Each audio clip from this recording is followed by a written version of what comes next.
Vous vous posez des questions sur l'agriculture ? Vous êtes au bon endroit. Je m'appelle Virginie, je suis journaliste agricole, mais aussi 100% urbaine et pas du tout issue du monde agricole. Depuis que je travaille dans ce domaine, je vois bien qu'on a tous des milliers de questions sur le sujet.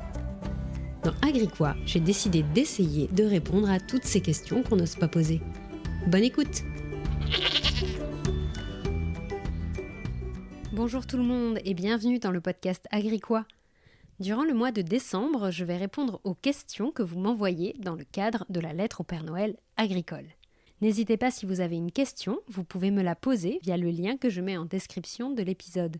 Une fois n'est pas coutume, dans l'épisode d'aujourd'hui, je ne vais pas répondre à une question d'un auditeur parce qu'elle ne m'a pas été posée, mais je vais tout simplement vous parler d'un sujet que je trouve passionnant, à savoir d'où viennent les sapins de Noël naturels.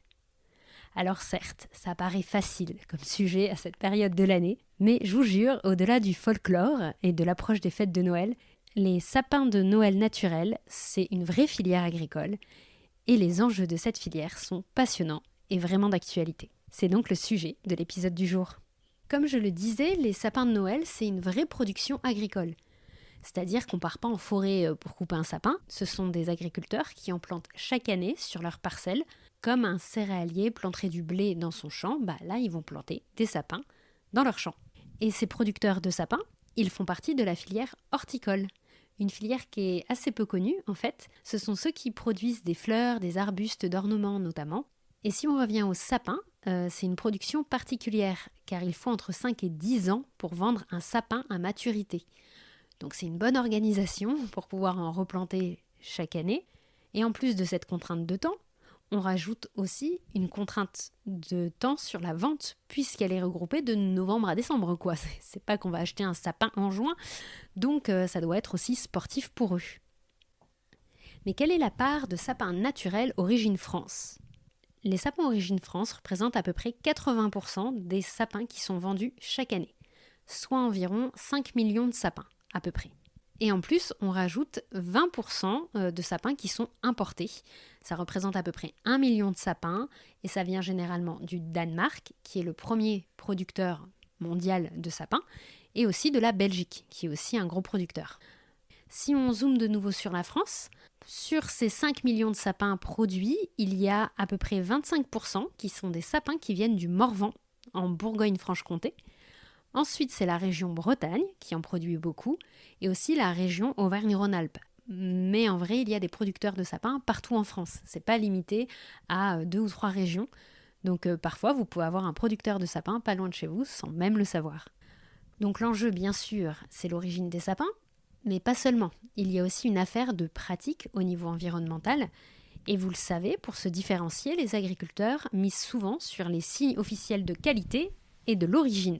Et ça marche aussi pour les sapins en fait. Il y a des sapins label rouge, il y a des sapins bio, il y a même un sapin IGP en cours de création.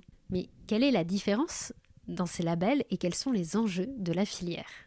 Alors, le premier, le plus ancien, on va dire ça entre guillemets parce que c'est quand même récent, c'est le sapin de Noël coupé label rouge, créé en 2016, donc il y a moins de 10 ans quoi.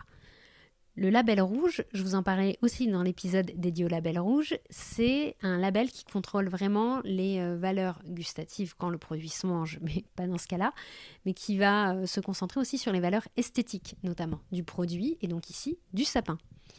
Si je regarde un petit peu le cahier des charges, il y a par exemple le rapport hauteur-largeur, la couleur du sapin doit être homogène, il doit être aussi symétrique. Il y a des critères sur le transport, où il ne doit pas rester en palette plus de 5 jours. Et surtout, ils sont coupés après le 21 novembre.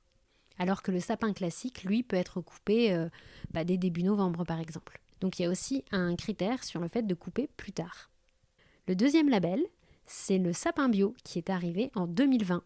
Il y a 11 producteurs dans l'association Les Sapins Bio de France. Et eux suivent donc le cahier des charges de l'agriculture biologique qui interdit l'utilisation des produits phytosanitaires de synthèse. Il est donc bien précisé sur le site qu'ils n'utilisent ni pesticides ni engrais chimiques, et ce qui peut parfois donner des sapins peut-être un peu moins denses ou avec une couleur pas parfaitement homogène. Bref, ils seront un peu plus variés, visiblement, d'après ce qu'ils disent. Mais c'est aussi l'enjeu des différents labels. Et enfin, le petit dernier en cours de création, c'est l'IGP, l'indication géographique protégée, sapin de Noël du Morvan. Vous savez, la première région productrice de sapins en France. Et bon, l'objectif numéro 1, c'est dans le titre, c'est assurer l'origine du produit pour le consommateur, que ça se voit avec une étiquette, parce que l'indication de l'origine n'est pas obligatoire pour les sapins. Une quinzaine de producteurs travaillent sur ce cahier des charges depuis 2020, et il vient d'être validé par l'INAO, l'Institut national de l'origine et de la qualité, il y a quelques semaines là, c'est tout récent. Dans ce cahier des charges, en plus de critères esthétiques qui sont assez semblables au label rouge, il rajoute 2 choses. Donc, l'aire géographique définie dans le massif du Morvan, où les arbres doivent être plantés et conditionnés. Et en plus, il y a des critères environnementaux, comme l'interdiction des engrais minéraux, des insecticides et des fongicides de synthèse. Donc c'est déjà une avancée. Par contre, la problématique numéro 1, ça reste le désherbage, notamment quand ils sont jeunes, les sapins, pour limiter la concurrence avec les autres espèces. Donc, dans le cas de l'IGP, les herbicides de synthèse restent utilisés, mais certaines zones, on va dire dans le champ, qui sont utilisées pour circuler, notamment avec les engins, eux doivent être sans pesticides. Et pour que cette IGP soit validée, il ne manque plus que la validation de la Commission européenne, qui doit être faite normalement l'année prochaine, pour avoir l'IGP qui est attendue pour Noël 2025. Donc à voir si d'ici l'année prochaine, on aura la fameuse IGP, et qui d'ailleurs deviendrait peut-être la première IGP de la filière horticole française. Donc pour conclure cet épisode, la filière sapin de Noël est en évolution dans ses pratiques sur l'utilisation des pesticides et des engrais, et des signes de qualité commencent à se créer pour nous aider à choisir notre plus beau sapin de Noël. Et même si 80% des sapins sont français, je vous rappelle que l'affichage de l'origine n'est pas une obligation, alors faites toujours attention quand vous achetez votre sapin. Voilà, j'espère que ce nouvel épisode vous a plu. On se retrouve dès demain dans une nouvelle lettre au Père Noël agricole.